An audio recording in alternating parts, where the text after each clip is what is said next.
So now we come to the political conventions portion of the 2012 presidential election here in the good old US of A. Last week was the GOP convention in Florida, and this week has been the Democratic convention in North Carolina.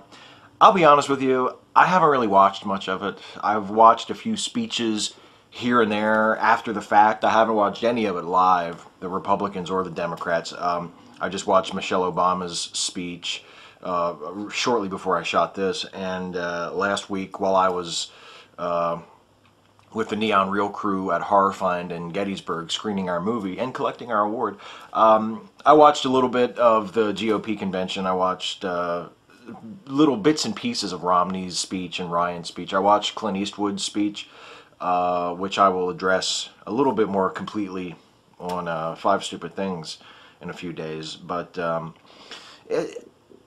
part of what makes me not very interested in them, even though I am a very politically interested person, and as you could probably tell in these videos I talk a lot about politics. I'm not shy about expressing my opinion on politics, and I strive to have an informed opinion about these things. They're infomercials is what they are, and whether you like Romney, whether you like Obama, whether you don't like either one of them, whoever you plan to vote for, it's just like buying a product. You really shouldn't decide whether or not you spend your money on a given product based on the infomercial. I'm voting for Obama. I'm proudly voting for Obama. I'm not even going to say that I'm holding my nose and voting for Barack Obama. I am voting the fuck for Barack Obama. And I'm not ashamed of it. And I hope other people vote for him too. But it doesn't really matter what they say during the convention. I'm still going to vote for him. There's nothing Romney could have said at his convention that would have changed my mind. I had already decided he wasn't my guy. And I already had decided that Barack Obama was my guy. And the same thing 4 years ago. I had decided I was going to vote for Obama, like, as soon as the dude announced he was running. I was like, Obama's going to run for president? Oh, I'm voting for him. And if by chance you are a more undecided voter, you should do your own research. You should figure things out for yourself. You should find your own reasons to vote for or not vote for a given candidate. Don't listen to what they tell you at the convention, because they're hustling. That's what they do. That's what the convention is. It's a hustle.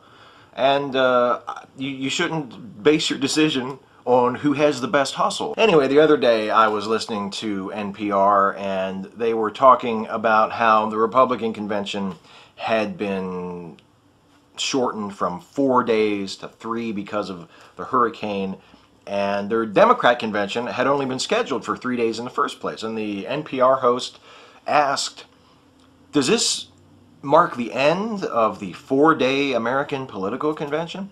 And the only question I had in response to that was, why has it taken this long to see the end of the 4-day political convention? I mean, do they really need 4 days? All of their important business has already been settled. It's just a formality. All they have to do is officially nominate the candidates and officially adopt the party platform. I mean, they don't even really need 3 days, do they? Couldn't they do it in one? They could totally do this in 1 day. Just have a big, long, day-long rally in your convention hall. In the morning and the afternoon, that's when you give your shitty speaker slots out. When nobody but the C-SPAN junkies is watching anyway. Your Congress people, your senators, your local delegates, your dignitaries from days gone by, let them come out one at a time. Give them 10 minutes each, because nobody's fucking watching anyway at that point. I mean, even the people in the convention hall are out taking a piss or going to get a hot dog. And then when you get to prime time, that's when you bring out your real heavy hitters. You knock it down to 4 people, okay? You get your keynote speaker, who's going to come out first, and this is going to be like a rising star in the political party. This is going to be someone who you see as like a future candidate or a future leader, okay? Give them a good 15 minutes to really warm the crowd up and get them jacked. Then you bring out your vice presidential candidate. Give them about 15 minutes. Then you bring out your first lady. Everybody loves the first lady speech, because we Americans love to watch women talk. It's still like a novelty to us. This is how chauvinistic and sexist our culture still is. That when women get up and give political speeches, we're all like, okay, so give her about 20 minutes, because she's going to have the crowd eaten out of her hand. And then you bring out your big gun, your main eventer. your nominee for president. Give him 30 minutes because he's in the main event. Let him work a good 30. And then you go home. You drop the balloons, everybody holds hands and waves and does whatever the fuck they do at conventions. And that's it. It's over. You're out. On to the debates. On to the election. One day. That's all we need. One fucking day. And I'm not saying that if they did move to one-day conventions that it would make me want to watch them anymore, because I still wouldn't fucking watch them.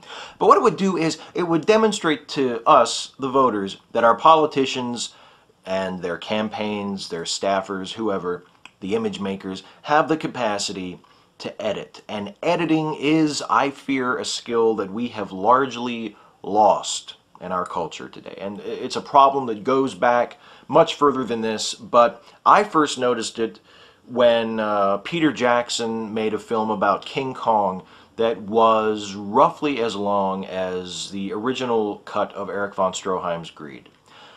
We have lost the ability to just cut shit out, cut it down, shave it down to the bone, show us what we need to see, and nothing else. That's a skill that we have lost. And I will give you an example of how I'm trying to keep this alive.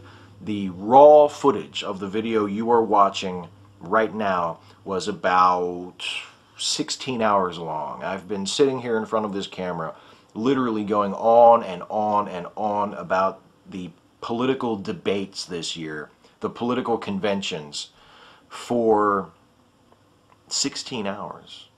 I've not been to sleep, I've not showered, I've just been sitting in front of the camera going on and on and on and on.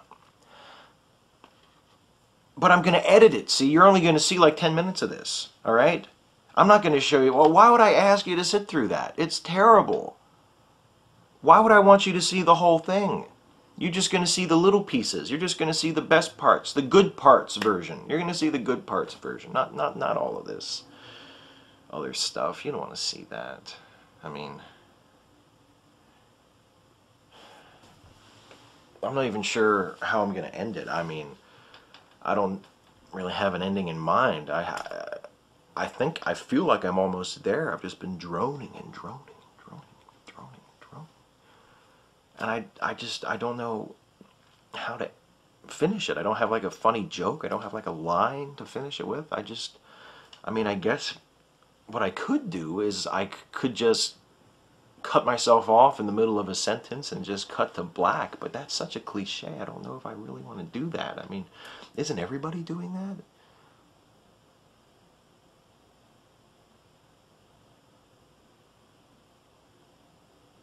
I did have one idea, though, that would be a good